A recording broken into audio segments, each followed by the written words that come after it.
Estela, la semana de oración por la unidad de los cristianos y de los virus de gripe A y de COVID y de todo lo que hemos tenido. Entonces, y ahí sigue habiendo, efectivamente. Pero yo he dejado de fumar, con lo cual llevo 5 días sin fumar, con lo cual ya notaréis que mi tos está mucho mejor. Sí, sí, María José, no te lo crees, pero es verdad, he dejado de fumar. Sí, efectivamente. Me he liado la manta a la cabeza con mi hermana, nos hemos puesto de acuerdo y lo hemos dejado los dos. Qué Y ahora bien. acordar un poquito, sí. Bueno, como lectura de la palabra de Dios, algo como muy sencillo que nos pueda servir para el día de hoy. Es verdad que cada martes una lectura, pues al final, por no repetir, pues a lo mejor no tiene mucho que ver o todo que ver. Pero vamos a leer del Evangelio de San Lucas, capítulo 9.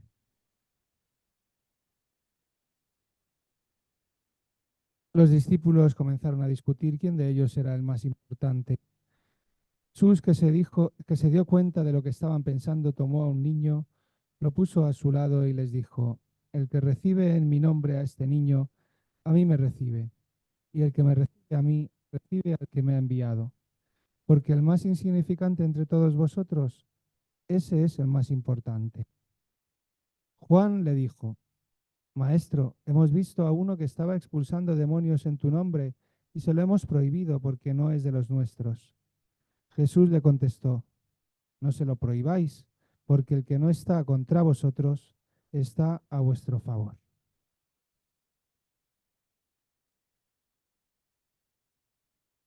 Esta tarde tenemos la alegría y el honor de tener con nosotros a Israel Flores, que ha aceptado nuestra invitación. ¿Se oye? Sí. Mexicano-español, es doctor en Filosofía Contemporánea y máster en Filosofía por la Universidad de Granada.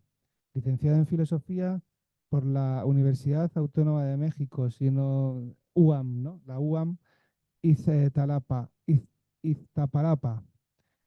Es licenciado en Teología también y fue pastor en la Iglesia Nacional Presbiteriana de México y profesor en instituciones teológicas protestantes en ese país. En España pastoreó la Iglesia Protestante de San Pablo en Granada y actualmente es el decano y profesor en el Seminario Evangélico Unido de Teología, SEUT, y vicepresidente de la Comisión Permanente de la Iglesia Evangélica Española. Pues muchísimas gracias por estar con nosotros esta tarde y te escuchamos, Israel. Ahora sí. Primero que nada, agradecer la invitación. Es muy grato estar esta tarde con todos vosotros y vosotras, acompañarlos para una jornada que nos mueve dentro del ámbito del cristianismo, que es muy necesario, como siempre, y estos días, pues, no deja de serlo en el contexto de la oración por la unidad de los cristianos. Me parece que son tiempos en los que debemos unirnos, desde luego, como cristianos y también con todos aquellos hombres y mujeres y organizaciones que trabajan por el bien común, pero especialmente entre nosotros que tenemos una fe común, un credo común, un solo bautismo, y esto es un desafío para la vida de la iglesia y un testimonio necesario. Así que pues me alegro mucho estar con vosotros nuevamente, con vosotras, y poder compartir justo un poco de la historia de Jerry Pillay, el doctor Jerry Pillay, pastor de la Iglesia Presbiteriana, de la Iglesia Presbiteriana Unida en África Austral. Él es un pastor muy comprometido y justo decía al leer la escritura que a lo mejor era un pasaje bíblico que queda o no con lo que se va a exponer y a mí me parece que queda muy bien. Desde la primera pregunta, ¿quién es el mayor en el reino? La verdad es que el doctor Jerry Pillay es alguien que no se pregunta por presunción quién es el mayor, sino cómo servir y dar testimonio a los mayores en el reino, es decir, a los más pobres, a los niños, a los indefensos. y me parece que la lectura que acabamos de escuchar queda muy bien como parte del testimonio de aquel que quiere también trabajar por el bien de los que son grandes en el reino, es decir, los más débiles y en muchas ocasiones en nuestros contextos, pues los más vulnerables y más olvidados.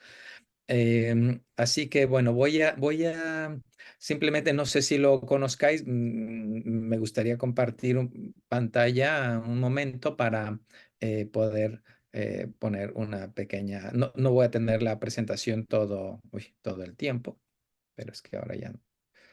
Eh, para que veáis un poco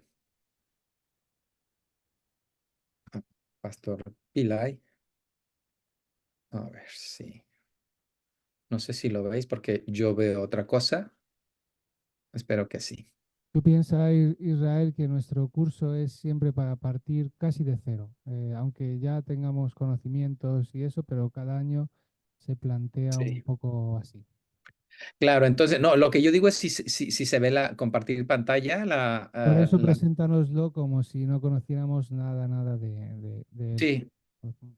sí, muy bien. Sí, no, lo que quiero es solo compartir la pantalla para que veáis un poco. A ver si aquí, compartir. Sí, ahora Perfecto. sí, creo que Ahora ahora ya. sí. Vale, muy bien. Bueno, el pastor doctor Jerry Pillay desde el Consejo Mundial de Iglesias, pues es un pastor africano, es el actual secretario general del Consejo Mundial de Iglesias y podemos decir que es un líder africano de la iglesia, pero con una perspectiva global. No es alguien ajeno al mundo ecuménico, no es alguien ajeno a la Iglesia universal y a las preocupaciones globales.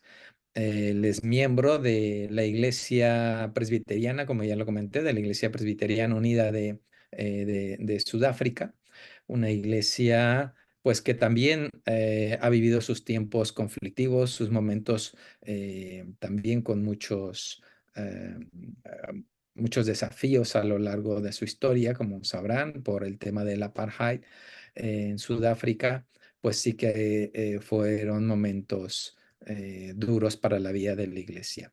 La Iglesia Presbiteriana Unida en Sudáfrica Austral, que está ahí el logo de su iglesia, quise ponerlo, eh, pues es una iglesia, como decía, que va a surgir entre las luchas por el apartheid, una iglesia que va a retomar su camino, una iglesia fundada desde luego por eh, protestantes europeos y que después va a- a cambiar también, incluyendo a los mismos africanos y otros grupos que se encuentran ahí. Lo veremos más adelante. Él es profesor también de teología en la Universidad de Pretoria. Ahí dirige el Departamento de Historia y Eclesiología y fue decano de la Facultad de Teología y Religión en dicha facultad. También en el año 2010 fue elegido presidente de la Comunión Mundial de Iglesias Reformadas, la CEMIR. Esta Organización Mundial de Iglesias Reformadas pues está conformada por la unión de congregaciones presbiterianas reformadas, valdenses e iglesias de tradición esto reformada, presbiterianas, y son alrededor de 233 iglesias que trabajan en 105 países. Nosotros somos miembros también de esta comunión como Iglesia Evangélica Española, de esta comunión de iglesias reformadas. Él fue también el presidente de esta comunión mundial en 2010. Y en junio de 2022 fue nombrado secretario general del Consejo Mundial de Iglesia. Por eso estamos el día de hoy, pues también presentándolo a partir de la invitación que me habéis hecho para compartir un poco de su historia. Eh, el Consejo Mundial de Iglesia, como tal vez sepáis, agrupa a varias iglesias, a muchas denominaciones y comunidades de fe cristianas en más de 120 países en todo el mundo. Representa cerca de 580 millones de cristianos. Están ahí incluidas las iglesias ortodoxas, las iglesias anglicanas, bautistas, luteranas, presbiterianas, metodistas, en fin, un gran número de iglesias. Y desde luego la Iglesia Católica tiene un lugar como observante todavía. Esperamos y oramos también porque pronto pueda tener su lugar con su voz y voto como miembro, aunque bueno, siempre hay una actividad muy importante de los representantes de la Iglesia Católica y siempre también es muy refrescante el diálogo con todos ellos. Si bien la mayoría de las iglesias fundadoras del Consejo Mundial de Iglesia en su inicio eran pues iglesias europeas, pues hoy la mayoría se encuentran, o la mayor parte de las iglesias que forman el CMI, se encuentran en África, Asia y América Latina. Eh, el pastor Pillay, vamos a centrarnos en él, nació en 1965. Mm, Él es de origen africano, pero su familia, perdón, su familia es de origen indio. Aquí vale la pena hacer un pequeño paréntesis. La historia de los indios sudafricanos es poco conocida, pero hay que recordar, por ejemplo, que Mahatma Gandhi pasó 20 años con ellos y también hizo un gran esfuerzo para mejorar la existencia de los indios sudafricanos bueno, que estaban en Sudáfrica en 1800, en los años, finales de los años 1800, 1860, por ahí así, se da una migración muy grande de gente de la India a Sudáfrica para sembrar, para trabajar en las plantaciones de azúcar, sustituyendo a los esclavos, especialmente en la ciudad de Durban. Así que bueno, sus condiciones de vida y su situación de vida pues eran bastante deprimentes, con mucha opresión, con mucho dolor.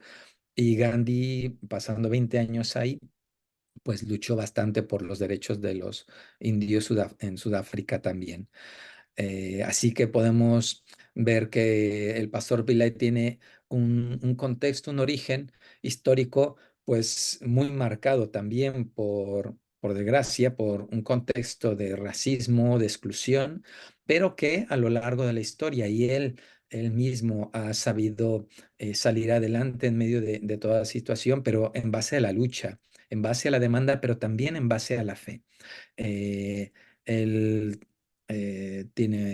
tuvo una vocación pastoral desde la niñez, desde los 10 años. Dice que él sintió un llamado para servir a la iglesia y servir al Señor, por lo cual, bueno, se preparó bastante, tuvo su formación teológica también en la Universidad de Durban. Se licenció en divinidades, tiene una maestría en misionología e historia de la iglesia en la misma universidad y un doctorado en historia de la iglesia y Nuevo Testamento por la Universidad del Cabo. Especialmente se ha centrado su investigación y sus intereses en el desarrollo social, tanto de los grupos excluidos como el papel de la iglesia que ocupa en esta labor, ¿no? Inicialmente fue pastor en 3 iglesias presbiterianas en Sudáfrica. Las iglesias presbiterianas, porque igual yo suena un poco raro, las iglesias presbiterianas son las iglesias protestantes de origen suizo, especialmente dentro del ámbito de la tradición calvinista y de Juan Knox. Se desarrollan las iglesias presbiterianas después en Escocia, en Inglaterra, en fin, y se expande al igual que las iglesias luteranas en todo el mundo a través del trabajo misionero.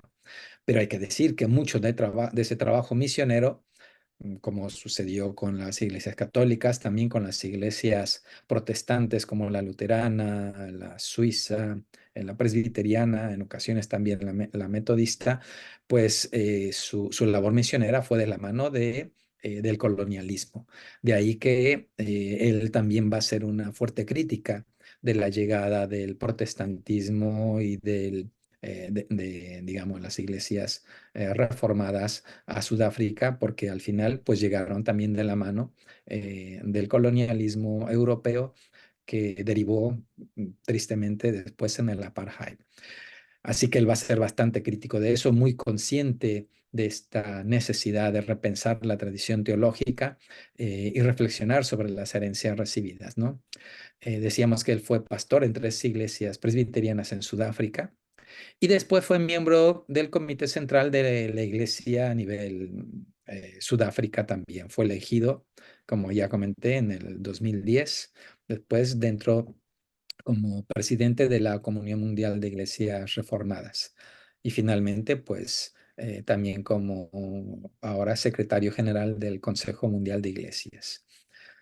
Su iglesia, como decía hace un momento, la Iglesia Presbiteriana Unida, es una iglesia muy activa en el contexto social. Trabajó muy estrechamente con Nelson Mandela y todos los movimientos de liberación eh, eh, eh, por la situación de apartheid que estaban viviendo. Es pues una iglesia unida en Botsuana, Lesoto, Nambia, en Sudáfrica, en Suizalandia también. Y también es una iglesia abierta, ordena al ministerio a mujeres también para la predicación y la administración de los sacramentos como los hombres, ¿no? Como lo hacen la mayoría de las iglesias protestantes en todo el mundo. Jerry Pillay se embarcó, como decíamos también hace un momento, desde muy temprano en el servicio de la iglesia. Él cuando se le instaló como secretario de la Comunión Mundial de Iglesias Reformadas, dijo que tenía una convicción, y era una convicción bíblica y decía que su formación teológica le llevó a la necesidad de involucrarse en los problemas globales. En particular, va a decir, mi experiencia en Sudáfrica con el apartheid me alertó de las necesidades de conectarme con otras iglesias y credos a fin de enfrentar los males y la opresión de un sistema político que deshumanizaba a la mayoría de las personas de color en nuestro país, comentó.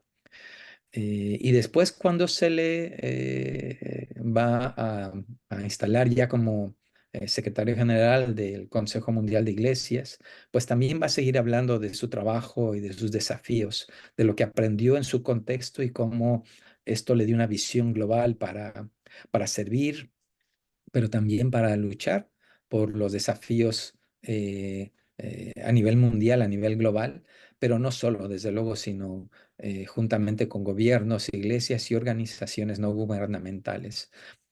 También, aparte de la lucha contra el apartheid, también luchó fuertemente contra la pandemia del VIH y el SIDA y las causas de la pobreza. Así que ha sido alguien muy activo tanto pastoralmente y eclesialmente también. Y teológicamente, desde luego, su reflexión teológica va a marcar o va a estar marcada profundamente por el contexto en que se encuentra. Esto va a ser una parte más adelante de mi exposición, algo de sus investigaciones teológicas que le van a marcar, ¿no? Él va a hablar también de la importancia del sur global.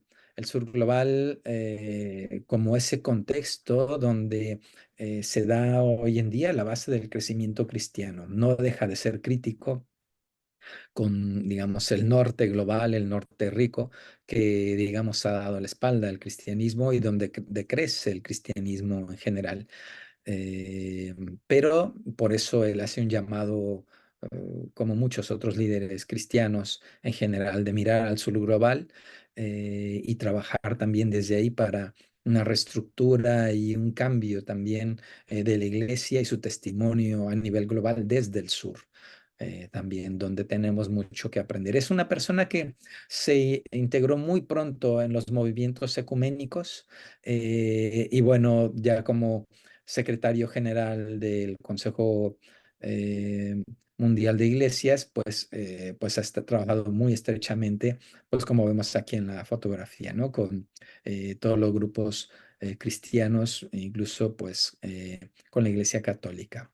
Él fue profesor en la Universidad de Pretoria, una universidad muy importante, eh, que va a ser punta de lanza de una transformación y de una reflexión importante, pero también una cuna del movimiento contra el apartheid. Esta es una foto de la facultad, perdón, de la universidad. Y esta es una foto de la Facultad de Teología, en donde él pues dirigía el departamento y fue decano también. Aquí vemos una fotografía de él en 2017, donde se encuentra con representantes de las iglesias católicas, de la iglesia metodista, de la iglesia luterana, de las iglesias reformadas en general, en que se da la declaración conjunta sobre la doctrina por la justificación, de la justificación por la fe.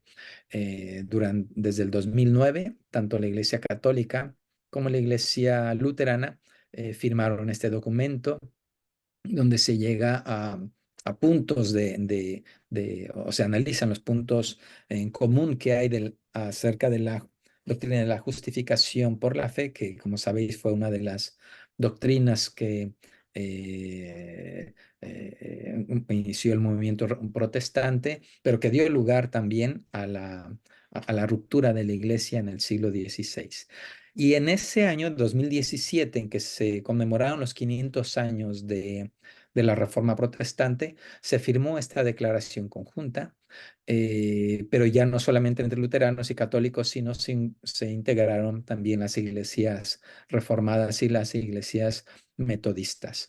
Y en esa organización o en esa reunión él dijo que Wittenberg no tiene que ser más la ciudad de la división, sino más bien la ciudad de la unidad. Fue un discurso que él dio, recuerdo que estuvimos ahí en ese año en la conmemoración de este importante suceso en la historia para la vida de la iglesia, y que transformó al final la historia, bueno, el contexto europeo. Y bueno, fue realmente muy interesante la postura que él tenía, ¿no? Y que mantuvieron, pues, en general, todos los representantes ecuménicos que se encontraban en dicha reunión.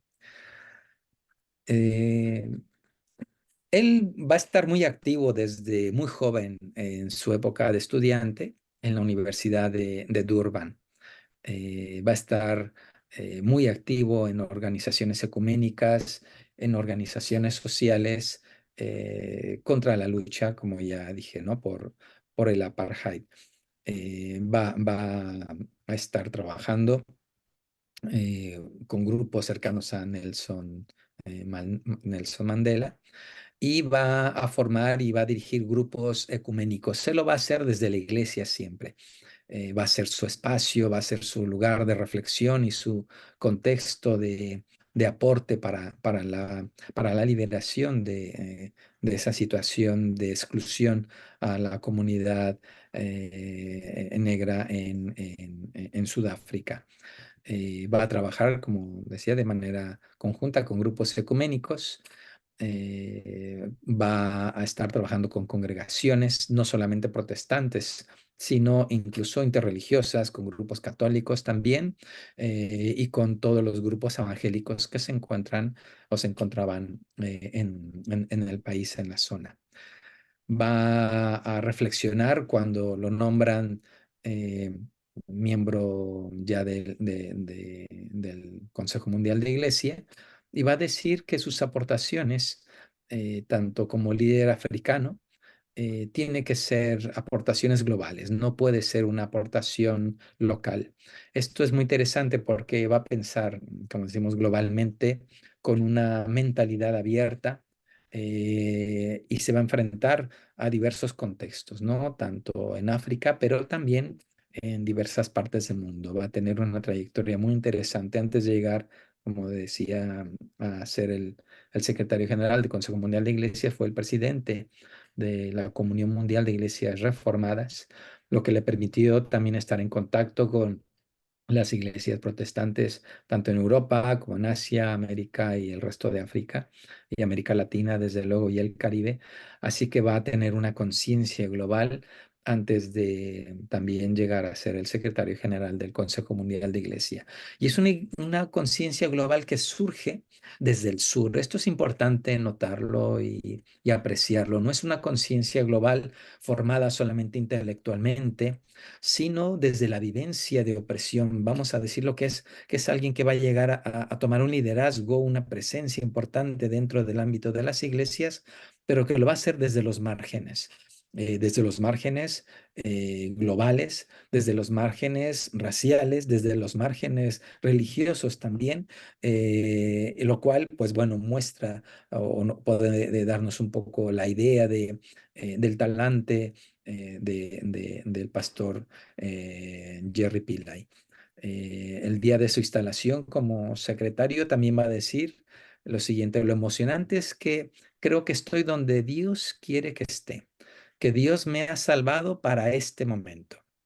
Este sentimiento se intensificó tras un incidente que tuvo lugar en 2017 y él recuerda que estuvo a punto de ser secuestrado. De hecho, dice, le dispararon y cuando estaba en el suelo, mm, comenta él, me dirigí a Dios y le pregunté, ¿este es el final? Y Dios le dijo, no, no he terminado contigo. Así que bueno, continúa su andadura, ¿no? Para Pillay, ser secretario general del Consejo Mundial de Iglesia va a decir, no es un trabajo, es una vocación. Y en efecto, él va a estar continuamente marcando la necesidad de trabajar en la renovación y la transformación de la iglesia, pero desde el contexto geolocal, es decir, mirando a las necesidades locales, especialmente los contextos de injusticia, de corrupción, en donde se hace necesario, va a decir él, hablar entre nosotros como cristianos. Antes de poder hablarle al mundo, tenemos que hablar entre nosotros sobre lo que tenemos que hacer y lo que no tenemos que hacer. De tal manera que es un hombre también de acuerdos, que tiene una gran experiencia eh, en este sentido por su historia. De hablar del conflicto, pero también de buscar salidas y acuerdos que sean, digamos, acordes al contexto de la fe cristiana. Eh, Él también ya más adelante va a estar hablando de la importancia de un diálogo interreligioso. Los problemas mundiales que vivimos y la necesidad de darle respuesta al mundo en que nos encontramos no pueden venir solamente desde una sola confesión cristiana. Tenemos que hablar, tenemos que ponernos en común con otros grupos cristianos, pero también con todas las religiones. Es necesario hablar porque los desafíos que tenemos implican a todos, nos desafían a todos y todos, va a decir él, tenemos aportes desde la espiritualidad en que nos encontramos, especialmente para los desafíos de la ecología y la guerra y la exclusión y desde luego la migración. Me gustaría llegar a esta tercera parte que será un poco más, eh, bueno, no más densa, pero sí un poco más específica, porque me gustaría comentar un poco de cuáles han sido las investigaciones, sus últimas publicaciones también que ha hecho y artículos académicos, pero también de difusión, que nos van a permitir ver un poco más su pensamiento, su sentir y cuáles son sus compromisos, ¿no? Él va a estar continuamente hablando de la necesidad de una teología contextual, de una teología que responda al contexto local, como decía hace un momento, pero también al contexto global. Así que, bueno, dentro de sus muchas publicaciones que tiene y libros, me gustaría comentar algunos temas. Uno de ellos es la importancia de los indios presbiterianos en Sudáfrica. Como decía hace un momento, es poco conocida la historia de este grupo en Sudáfrica. Eh, una comunidad que sufrió mucho, indios llevados prácticamente como esclavos también a Sudáfrica. Ya después vino una segunda generación que se convirtieron en comerciantes. Eh, pero él va a hablar de cómo las iglesias presbiteriana unida de Sudáfrica también supo recibir a los indios que llegaban a Sudáfrica. Va a reconocer el trabajo del fundador de la obra presbiteriana india a través del reverendo Joseph Prakasam. Analiza la expansión del presbiterianismo entre la población india en Sudáfrica y muestra cómo a través de ese ministerio, de estas iglesias, las congregaciones van a contribuir al desarrollo de estas comunidades indias en África y que van a impactar en todo su conjunto al país. Va a ser una minoría oprimida, una minoría que fueron llevados prácticamente a África como mano de obra barata y trabajando en los márgenes. Imaginaos vosotros, si ya de por sí dentro de la sociedad africana se encontraban entre los márgenes las comunidades reprimidas negras, pues estaban todavía en esos márgenes también las comunidades de personas que habían llegado desde la India. Y él investiga y pone de relieve la importancia del trabajo de las iglesias presbiterianas para dignificar a las familias y a las personas de origen indio en Sudáfrica, lo cual, pues bueno, va a ser muy importante. Una segunda parte de su investigación la va a dedicar a reconocer la importancia, pero reconocer y recalcar la importancia de la diaconía y la justicia social en la Iglesia reformada. eh, la tradición reformada que surge en el siglo XVI, en muchas ocasiones la vemos como una pelea por la doctrina, pero es una reducción de la visión reformada.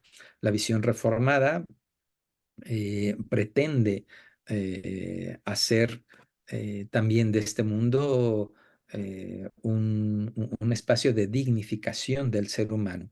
Juan Calvino decía que el ser humano, perdón, que el mundo es el teatro de la gloria de Dios. Y en este sentido, el trabajo y la labor de la Iglesia Reformada dentro de la sociedad tiene que ser un espacio en que se le dé la gloria a Dios a través también de la vida y la dignificación de los seres humanos. Así que para él son importantes temas a- a- a rescatar dentro de la tradición reformada, especialmente los aspectos éticos.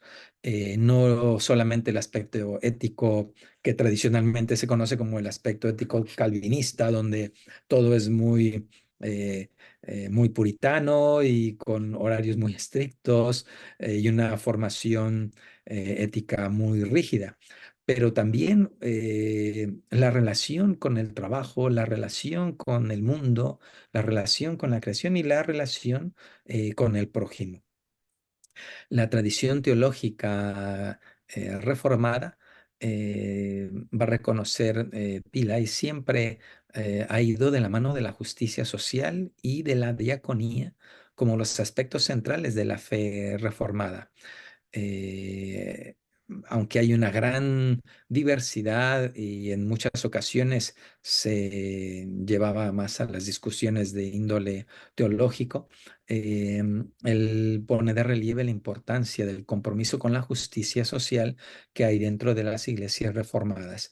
Él comenta que esto es central para la reflexión teológica contextual bíblica, pero también desde la tradición a la que él pertenece, ¿no? En uno de sus artículos va a decir que la justicia social y la diaconía son parte integral de esta tradición, utilizando propiamente las metodologías de la contextualidad y la revisión de la literatura. Va a hablar de la centralidad que la justicia social tiene en la tradición, decimos, reformada, junto con su espiritualidad, con las confesiones y con la manera de hacer política desde la fe reformada, especialmente cuando la fe reformada toma conciencia de la necesidad de la liberación de la gente. Esto va a ser eco en otros autores protestantes, desde luego. Eh, Escuchamos, por ejemplo, las teologías de la liberación. En España, pues bueno, tenemos la fortuna de tener grandes referentes dentro del contexto de las teologías de la liberación. Y se conocen mucho a los teólogos de la liberación latinoamericanos, especialmente católicos, pero también los hubo muy importantes dentro del contexto de la tradición protestante como Rubén Malves, que presbiteriano brasileño, que trabajó muy de cerca con Leonardo Boff también, José Miguel Bonino, argentino también, que trabajó en los grupos de cristianos por el socialismo.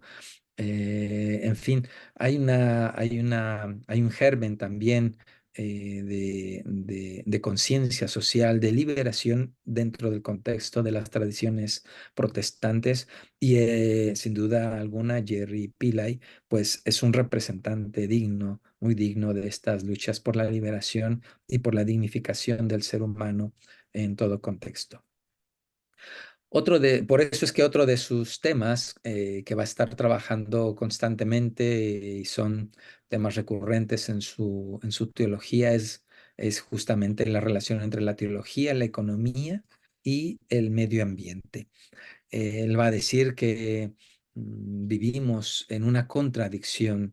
Dice en uno de sus textos que el mundo actual es un mundo en el que los ricos se vuelven más ricos y los pobres pues se vuelven más pobres.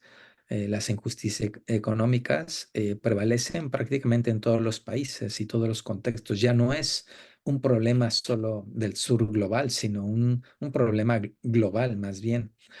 Los sistemas económicos parecen beneficiar a los ricos y los poderosos, va a escribir. Él va a vincular la economía a la ecología también como una manera de comprender la deshumanización que nos lleva a la brutalidad del desastre ecológico en pro de una economía que beneficia a unos cuantos. Va a decir que la forma en que cuidamos y sustentamos la tierra será imperativo al considerar a las generaciones futuras y la necesidad de supervivencia, especialmente en el contexto del cambio climático y la degradación ambiental. Dirá él reflexionando también sobre el Salmo 24, que si consideramos que el mundo pertenece al Señor, que es una pues también de las declaraciones y de los elementos de la espiritualidad protestante, todo lo que hay en él es de Dios también. Entonces la teología debe dialogar con la economía, pero siempre teniendo como horizonte la ecología.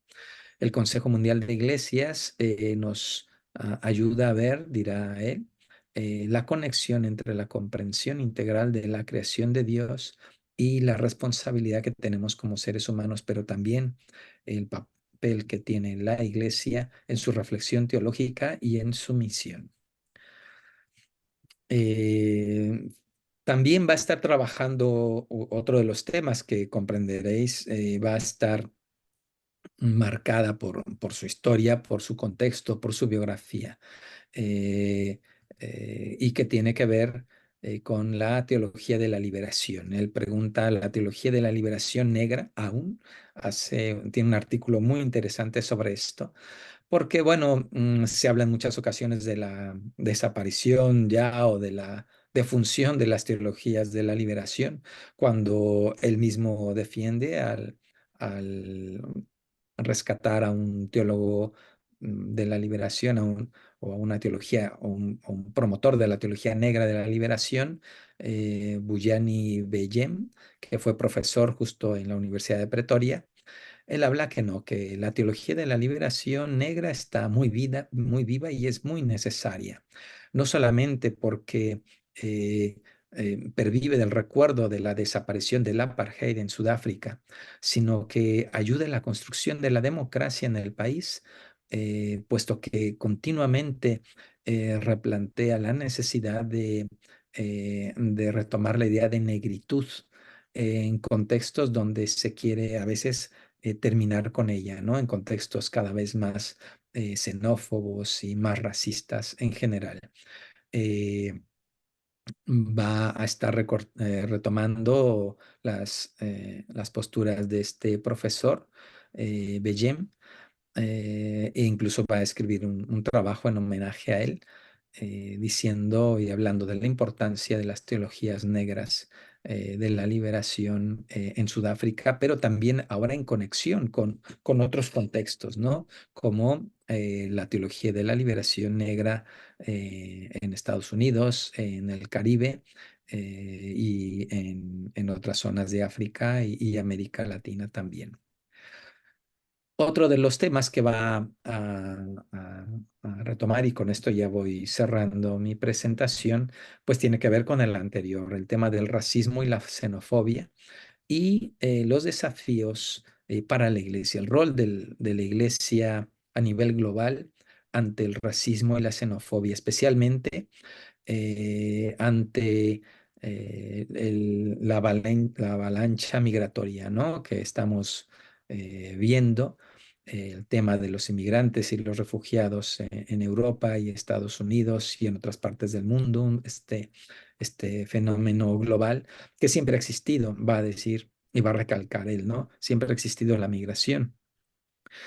Sin embargo, corremos el peligro de crear estructuras sociales y discursos, sobre todo, que promocionan el racismo y la xenofobia, incrementando también grupos de extrema derecha, lo cual él pone también como uno de los grandes problemas y desafíos, ¿no? El hecho de seguir promoviendo discursos racistas pues llevará finalmente a un contexto de xenofobia y racismo en los diversos países donde están arribando los grupos migrantes en general, ¿no? Va a tener una cercanía y y va a retomar grandemente este tema porque es una de va a decir, de los derechos que los seres humanos tenemos para movernos de un lugar a otro, pero también la importancia del derecho al reconocimiento. Esto va a ser también muy importante dentro de su investigación y dentro de sus muchos artículos que va a estar trabajando. Para cerrar, solamente comentar que eh, próximamente se va a reunir un comité. Sabéis que el Consejo Mundial de Iglesias tiene diversos comités, comité de misión, comité de medio ambiente, de género, en fin. Hay una comisión muy importante que es la Comisión de Fe y Constitución, que se va a reunir el próximo año. Y él llama a un compromiso. Esta comisión es muy, muy importante, la Comisión de Fe y Constitución, porque marca de alguna manera algunas líneas doctrinales, pero también un horizonte desde el cual trabajar todas las demás áreas del Consejo Mundial de Iglesias. Por eso él invita a un compromiso con una reflexión teológica contextual y global. Él constantemente está hablando de esto, sabe muy bien de la importancia que tiene para la teología, mirar el contexto real y especialmente el contexto de la gente que se encuentra en los márgenes, ¿no? Un compromiso, pues, con la reflexión teológica profunda, pues, va a ser esencial para la vida del Consejo Mundial de Iglesias para dar respuesta de manera coherente, una respuesta dialogada con todos los cristianos y cristianas, pero también con todas las otras expresiones espirituales para poder dar respuesta en el mundo. Así que bueno, pues yo me quedo aquí en la presentación, me ciño a los 45 minutos que me habéis dicho, así que pues dejo de compartir la pantalla por si tenéis alguna pregunta, algún comentario o algo que aportar o algo que aclarar también. Muchísimas gracias, Israel, por presentarnos a este pastor, al actual secretario general del CMI. A mí me viene ya como consecuencia de